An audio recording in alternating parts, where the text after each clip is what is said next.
Layihənin icra cədvəlinə uyğun olaraq Naxçıvan Muxtar Respublikası Ailə, Qadın və Uşaq Problemləri üzrə Dövlət Komitəsinin əməkdaşları və Naxçıvan Dövlət Universitetinin Sosial İş Fakültəsinin tələbələrinə ictimai inkişafın aspektləri mövzusunda master-klass verilib. Ailə, Qadın və Uşaq Problemləri üzrə Dövlət Komitəsinin sədri müavini Aytən Məmmədova bildirib ki, məqsəd ictimai inkişaf sahəsində çalışan gənclərin və Sosial İş Fakültəsində təhsil alan tələbələrin kollektivləşmə, şəbəkələşmə və özünə kömək kimi sosial dəyərlərin praktik nəticələri ilə tanış olması.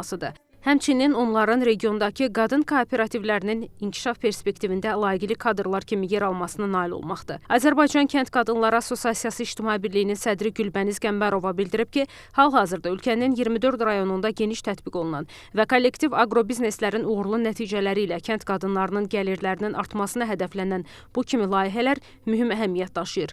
Qadın özünə kömək qrupu modelinin təcrübəli ekspert tərəfindən təqdim olunması ustad dərsinə cəlb olunan tələbələrin marağına səbəb olub.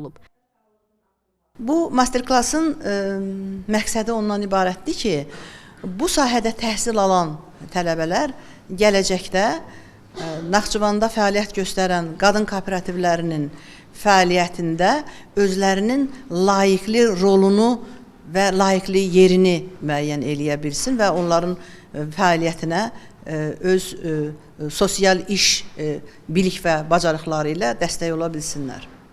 Həsən Məmmədov, xanım Rüstəmzadə, Cavad Hüseynov, NTV Xəbər.